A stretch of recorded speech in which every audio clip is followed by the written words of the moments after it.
स्वागत है आपके अपने YouTube channel active strong study पर। तो आज की इस वीडियो में हम आपको बताएंगे कक्षा 10वीं संस्कृत का अगस्त महीने का मासिक टेस्ट पेपर, मासिक मूल्यांकन पेपर, मासिक परीक्षा पेपर।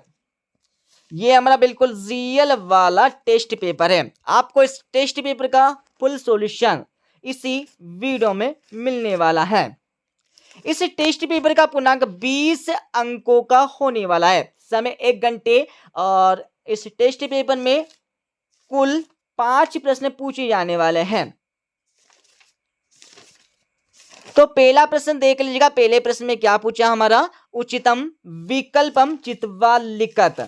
मतलब पहले प्रश्न में आपको सही विकल्प का चयन करके लिखना होगा, जो आपके टेस्ट में 4 नंबर के पूछे जाने वाले हैं। पहला देख लीजिएगा, अधोलिखितेषु अवयव अस्ति।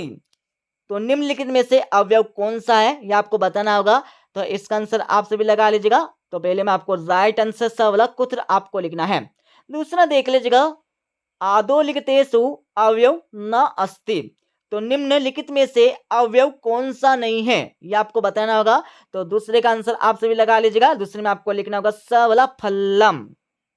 तीसरा देख लीजिएगा, प्राचार्य पदे उपसर्गा अस्ति। तो प्राचार्य पद में कौन सी उपसर्ग है यह आपको बताना होगा। बहुत सारे छात्र इस क्वेश्चन में कंफ्यूज हो जाते हैं। इसका आंसर बहुत सारे छात्र यहाँ पर प्र लगा देते हैं, बट ये गलत है हमारा। तो इसमें आपको राइट आंसर वाला प्र आपको लगाना है, ठीक है, बड़ा प्र आपको लगाना है, राइट आंसर। और चौथा देख लीजिएगा, चौथे में आपको बताना होगा अनु उपसर्ग का उदाहरण कौन सा नहीं है यह आपको बताना है, ठीक है। तो चौथे में आपको लिखना होगा स वाला प्रहर्ति।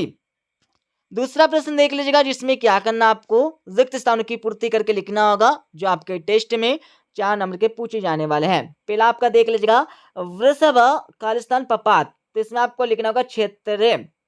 दूसरा देख लीजिएगा, चंडवाटेन मेघर वैश्य खालिस्तान समझायत। तो इसमें आपको लिखना होगा कृषका। तीसरा देख लीजिएगा, विचित्र संसारे खलु खालिस्तान निहृतगम नास्ति। तो इसमें आपको लिखना होगा किंचित। चौथा देख लीजिएगा, चौथे में आपको लिखना होगा अपगमे। पांचवा देख लीजिएगा, तो पांचवी में आपको क्या करना है, संधि युक्त पदम कौन सा है ये आपको बताना होगा, ठीक है। तो इसमें आपको राइट आंसर जलो पपलवा आपको लिखना होगा। और छठा देख लीजिएगा, भानु पदे भानुदे में पद में कौन सी संधि आपको बताना होगा। तो इसमें आपको लिखना होगा दीर्घ संधि, दीर्घ स्वर संधि हो जाएगा, ठीक है। और इसके साथ यहाँ पर तीसरा प्रश्न देख लीजिएगा। तीसरे प्रश्न में आपको क्या करना है इसमें, तो इस क्वेश्चन में आपको सही जोड़ी का मिलान करके लिखना होगा। सही जोड़ी का मिलान मैं बता देता हूँ, जो आपके टेस्ट में 6 नंबर की पूछी जाने वाले है, ठीक है। तो सही जोड़ी का मिलान आप सभी कर लीजिएगा। पहला आपका दिया पत्नी, तो पत्नी में आपको लगाना होगा बार्या। पत्नी को संस्कृत में बार्या बोला जाता है। दूसरा देख लीजिएगा पढ़ती, तो इसमें आपको लिखना होगा लिट लकार। और गवल आपका दिया, तो गवल में आपको लिखना है, क्या लिखना है इसमें, तो गवल में आपको लिखना होगा प्रथम पुरुषा। और इसके साथ यहाँ पर घड़ी वाला देख लीजिएगा भविष्यति, तो इसमें आपको लिखना होगा लिट लकार। और अगला आपका दिया गच्छामी, तो गच्छामी में आपको लिखना होगा गम धातु। और च वाला देख लीजिएगा इंद्रा, तो इंद्रा में आपको लिखना होगा वसुवा लिखना है, ठीक है। अब यहाँ पर हमारा चौथा प्रश्न देख लीजिएगा, जिसमें एक पदेन उत्तर आपको देना होगा। एक पद में आपको उत्तर देना है, जो आपके टेस्ट में 6 नंबर के पूछे जाने वाले। तो देख लीजिएगा, पहला आपका दिया अत्र जीवितम कीदृशम जातम। तो इनके आंसर आप लिखते जाइए अपनी रफ कॉपी में, बताऊंगा मैं। तो पहले में आपको लिखना होगा, लिख लीजिएगा दुर्वहम मत्र, यह आपको लिखना है पहले का आंसर, ठीक है।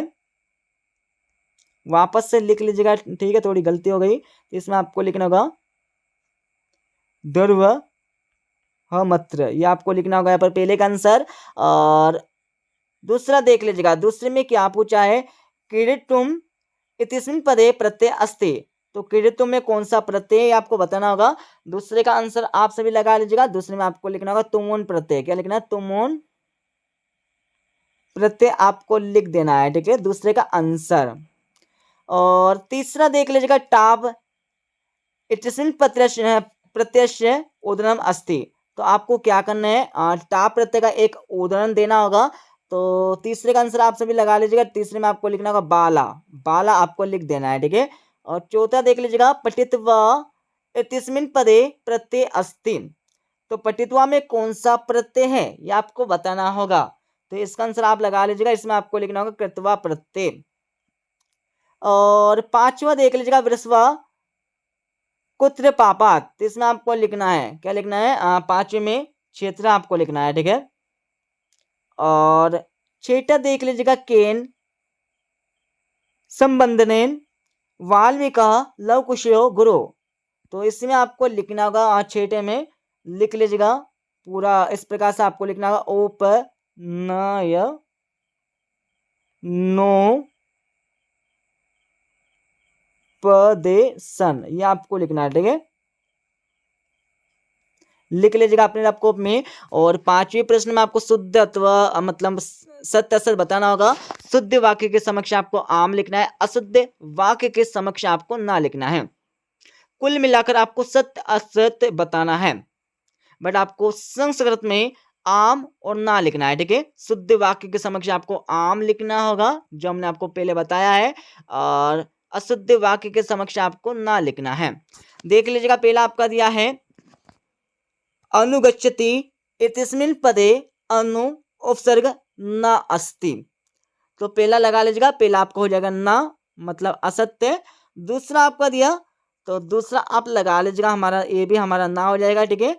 तीसरा देख लीजिएगा, उक्त्वा पदस्य विलोम पदम श्रुत्वा अस्ति। तो तीसरा आपका हो जाएगा यहाँ पर आम, आप लगा लीजिएगा आम, ठीक है।